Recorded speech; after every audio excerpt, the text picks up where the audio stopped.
Uncle Gardner in London. Indeed, I have palpitations. I have seen them both. Thank heavens. Water! Hush, Mrs. Bennet. Not long. See there, she's a good girl, not long.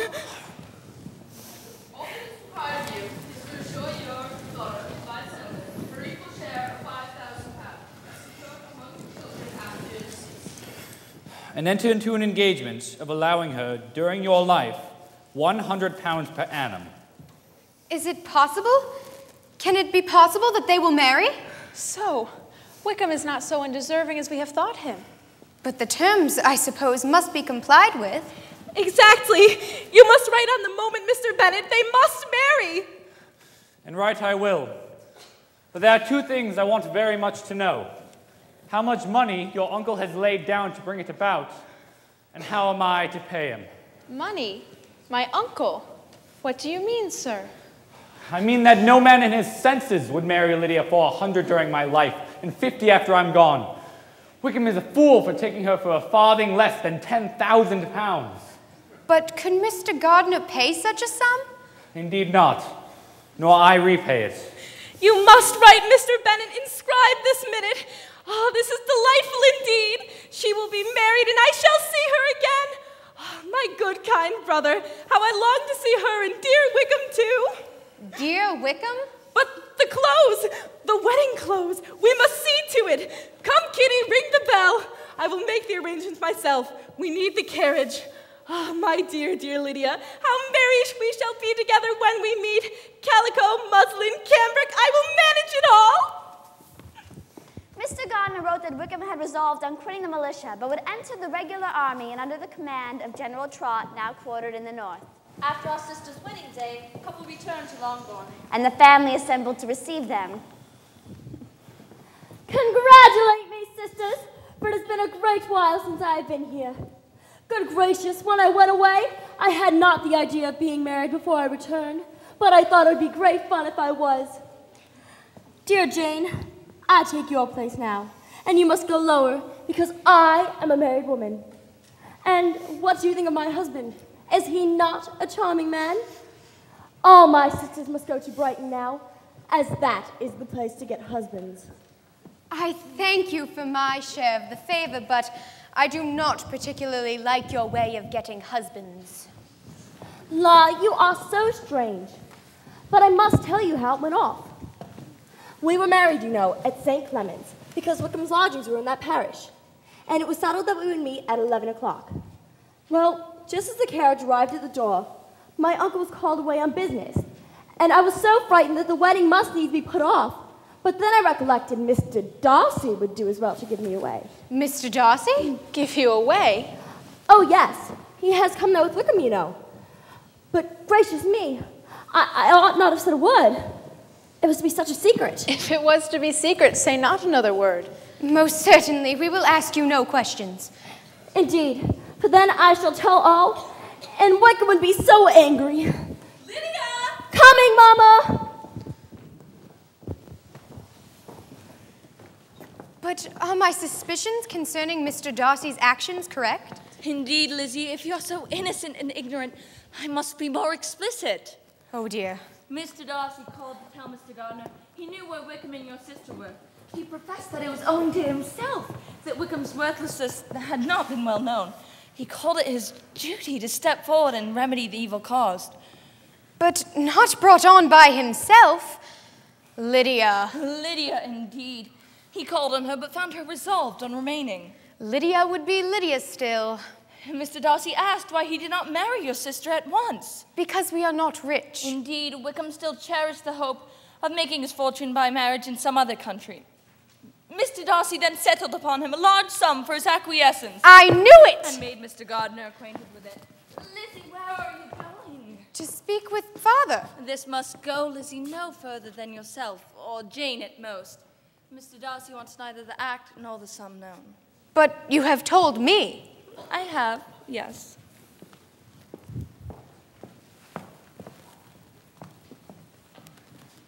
Ah, Miss Bennet.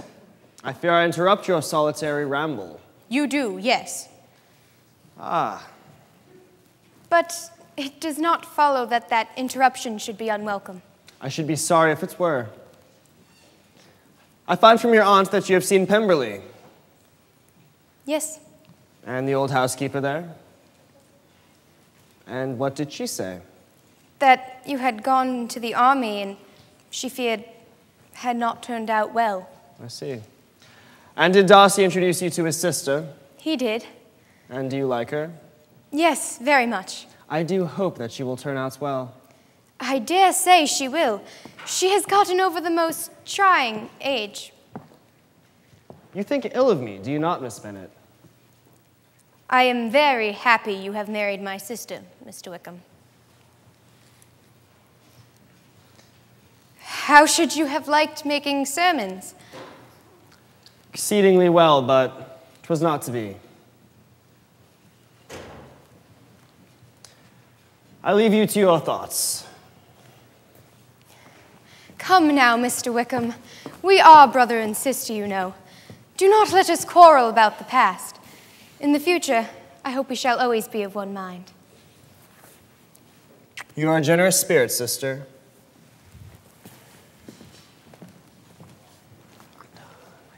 He is as fine a fellow as I ever saw. He simpers and he smirks and makes love to us all. I often think there is nothing so bad as parting with friends. One seems so forlorn without them. This is the consequence, madam, of marrying a daughter. It must make you better satisfied to know that your other four are single. Mr. Bingley is here, Mama. Wonderful news! I mean, he is nothing to us, and I'm sure I never want to see him again. But he is always welcome in Netherfield, and who knows what might happen. I assure you, the news does not affect me with either pleasure or pain. If he wants our society, let him seek it. He knows where we live. But you will wait on him, of course. I will not spend my hours running after neighbors every time they go away and come back again. I begin to worry that he comes at all.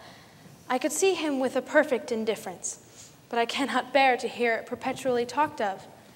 My mother means well, but she does not know. No one can know how much I suffer from what she says. I wish I could say anything to comfort you, but it is wholly out of my power. Mr. Bingley has entered the paddock and is riding toward the house. Do you contradict yourself with a smile of expectation? Let me first see how he behaves. Then it will be early enough for expectation. There's a gentleman with him, Mama. Some acquaintance or other, my dear. I'm sure I do not know. La, it looks just like that tall, proud man. What's his name? Good gracious, Mr. Darcy! And so it does, I vow. Well, any friend of Mr. Bingley's is always welcome here, for else I should say I hate the very sight of him. Ah, Mr. Darcy.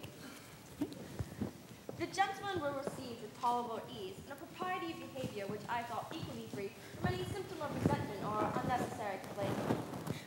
It has been a long time, Mr. Bingley, since you went away. Good gracious, yes, far too long in my own opinion. I began to be afraid you would never come back. Hush, Mrs. Bennet. Maria Lucas is married and settled now, and one of my own daughters. A matter for the greatest congratulation.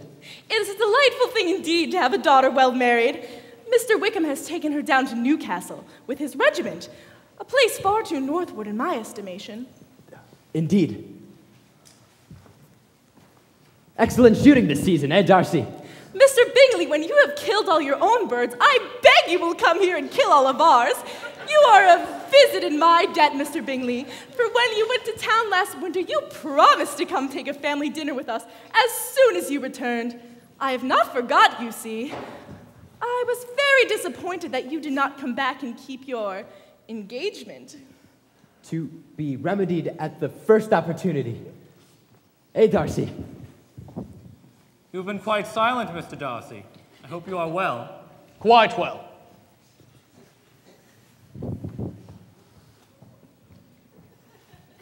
Very well.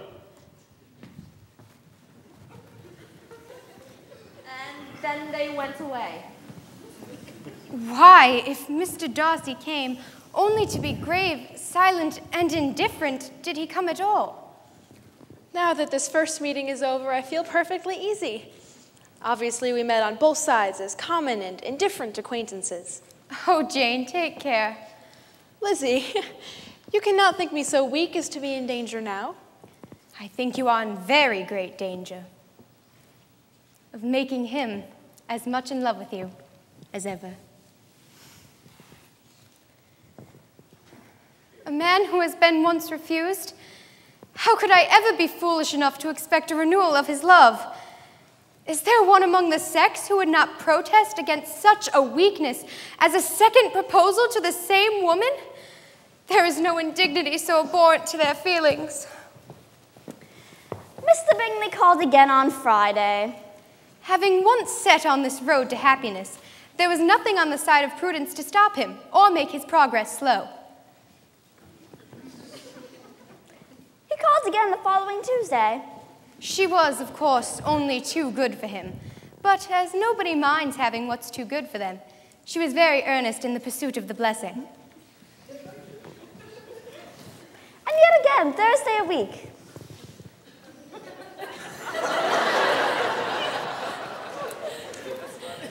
I begin to think there is something in this, Jane. And it was not possible that encouragement from Jane should be long wanting. Mr. Bingley is coming down, and he looks quite serious. Ah, Mr. Bingley, a memorable surprise. What's the matter, Mama? Why do you keep winking at me? I did not wink at you. Come, Kitty, Mary, I wish to speak to you. Mr. Bingley, you ride excellently. I do hope that the Elizabeth, I wish to consult with you as to the, well, I need to speak to you.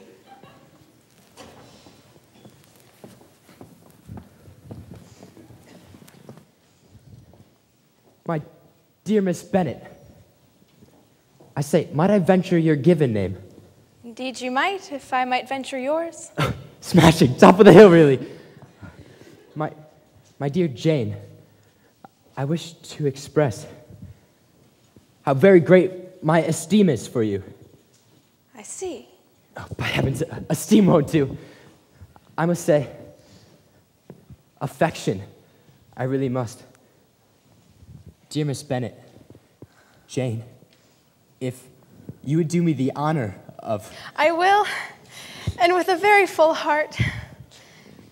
But perhaps before a fuller expression, you might prefer a word with my father. Your father? Well, this is top of the hill and no mistaking. I will speak with him, if available, this very moment. Promise me you won't move so much as a ribbon. I will endeavor to be very, very still. Oh, dear. Lizzie! Lizzie what? Just too much. By far too much. I do not deserve it. Why is everybody not as happy? A catch, a veritable catch. I am ecstatic. You're a good girl. I have not a doubt of your doing well together. You are each of you so complying that nothing will ever get resolved. So easy that every servant will cheat you. And yet so generous that you will always exceed your income. Exceed their income? Mr. Bennet, what are you talking of? He has 4,000 or 5,000 a year, and very likely more. Oh, Lizzie, why am I thus singled out from my family and blessed above them all? If I could but see you as happy. If you were to give me 40 such men, I never could be as happy as you. Till I have your disposition, your goodness, I never can have your happiness.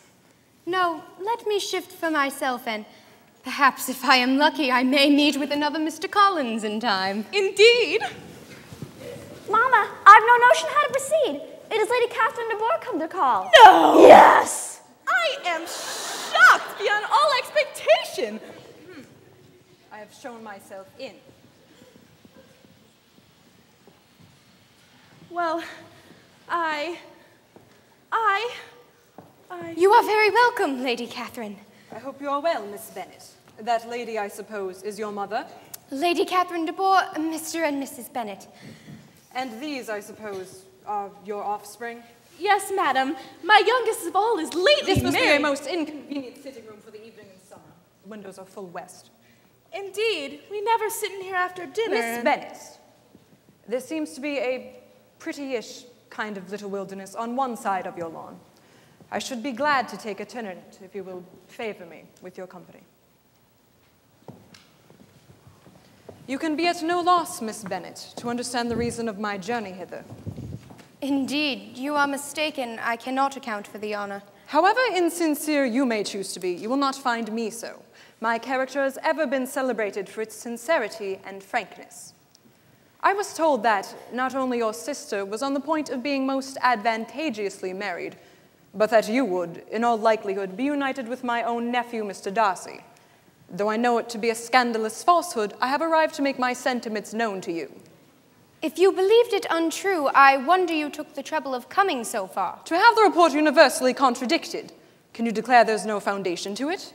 Your ladyship may ask questions which I shall not choose to answer. But this is not to be borne. Your ladyship has declared it impossible. But your arts and allurements may, in a moment of infatuation, make him forget what he owes to himself and to all his family. You may have drawn him in. If I have, I shall be the last person to confess it. Miss Bennet, I am unaccustomed to such language as this. I am entitled to know all his dearest concerns. But you are not entitled to know mine. Mr. Darcy is engaged to my daughter. Now what have you to say? Thus, you have no reason to suppose he would make an offer to me. From his earliest hours, his mother and I planned the union, and he is destined for his cousin. But what is that to me? If there is no other objection to my marrying your nephew, I shall certainly not be kept from it by knowing that his mother and aunt wished him to marry Miss de Bourgh. Honor, decorum, prudence, nay, interest forbid it. Your alliance will be a disgrace. You have neither family, connections, nor fortune. Your name will never even be mentioned by any of us. These are heavy misfortunes, but the wife of Mr. Darcy will have no cause to repine. Obstinate, headstrong girl. I have not been in the habit of brooking disappointment. That will make your ladyship's situation more pitiable, but it will have no effect on me. Tell me, once and for all, are you engaged to him? I am not. And will you promise me never to enter into such an engagement? I will make no promise of the kind. I must beg to be importuned no further on the subject. Not so hasty, if you please. To the objections I have already urged, I have another to add. I am no stranger to the particulars of your youngest sister's infamous elopement. Lady Catherine! A patched-up business at the expense of your father and uncle. I must ask you... Is such a girl to be my nephew's sister? Is her husband, who is the son of his late father's steward, to be his brother? Heaven and earth, what are you thinking? Are the shades of Pemberley to be thus polluted? You have insulted me in every possible method. I must beg to return to the house. You are resolved to ruin him in the opinion of all his friends and make him the contempt of the world against the claims of duty, honor, and gratitude? Neither duty, honor, nor gratitude has any possible claim on me in the present instance.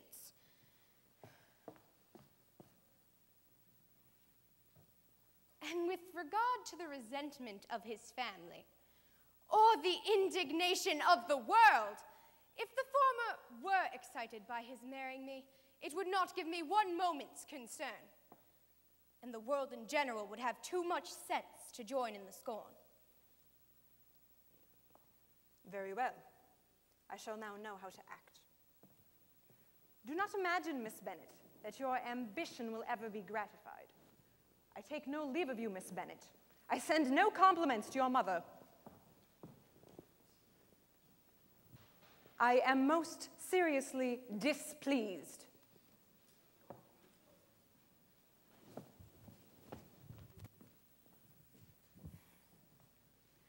Will Lady Catherine not come in again and rest herself? She did not choose it. She would go. She is a very good-looking woman, and prodigiously civil. She only came, I suppose, to tell us the Collinses were well?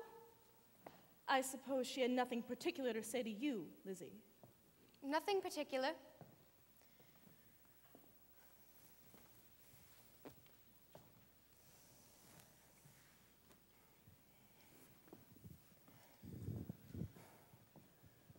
Lizzie, I have received a letter this morning that has astonished me.